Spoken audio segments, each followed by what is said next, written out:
وزیر اعظم جناب نواز شریف صاحب، چونکہ ہمارا تعلق دیرینہ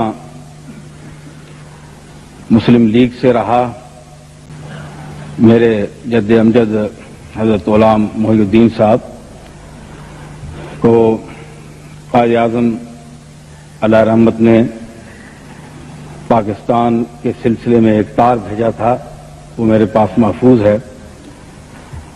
تو میرے دادا نے بڑی کوشش کی پاکستان کے قیام کے سلسلے میں، اور ان کی تمنا تھی کہ یہاں نظام مصطفیٰ نافذ ہو۔ اور میرے والد محترم آخری ایام میں جب نواز شریف صاحب وہاں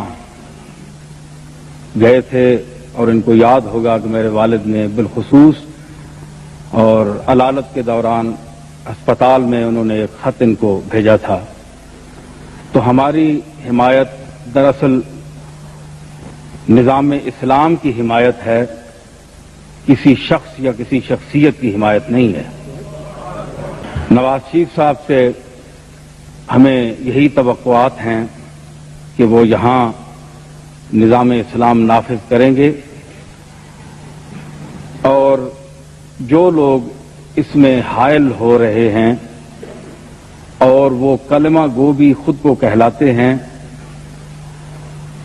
اور مدعیان اسلام بھی ہیں،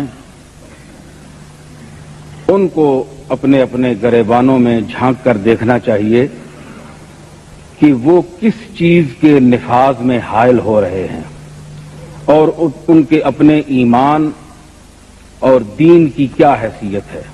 اور نواز شریف صاحب کی خوشامد نہیں ہے، خوشامد کرنے کا میں عادی بھی نہیں ہوں، ہمارے ہاں خوشامد نہیں ہوتی، اور اللہ کرے کہ ہمارے مشائخ کے یہ جو خانقاہیں ہیں جو اب رہ گئی ہیں ان میں یہ چیز نہ رہے، وہ اپنے اسلاف کے طریقوں پر۔ سیال شریف کے ہمارے حضرت خواجہ حمید الدین صاحب تشریف فرما ہیں، تو ہمارا ایک اپنا مسلک ہے، لیکن جو بات دین کی کر رہا ہو تو ہم اس کی نیت پر کیوں شک کریں؟ ہمارے پاس کیا دلیل ہے کہ نواز شریف صاحب کی نیت ٹھیک نہیں؟ ہمارے پاس کیا دلیل ہے؟ اگر یہ امیر المومنین ان کو وقت بنانا چاہتا ہے تو ہم روکنے والے کون ہیں؟ ہمیں ان کی حمایت اس لیے چاہیے کہ یہ اللہ اور اس کے رسول کی حمایت کر رہے ہیں، اور جس دن خدا نخواستہ انہوں نے حمایت نہ کی تو سب سے پہلے ہم ان کے دشمن ہوں گے۔ کیا ہے دو شعر صرف اور اجازت دوں گا۔ یہ اس کی دین ہے وہ جس کا انتخاب کرے، یہ اس کی دین ہے وہ جس کا انتخاب کرے، غبار راہ کو ہم دوش آفتاب کرے۔ یہ اس کی دین ہے وہ جس کا انتخاب کرے، غبار راہ کو ہم دوش آفتاب کرے۔ نصیر گوشہ نشیں کی یہی دعا ہے نواز، نصیر گوشہ نشیں کی یہی دعا ہے نواز، خدا تجھے تیرے مقصد میں کامیاب کرے۔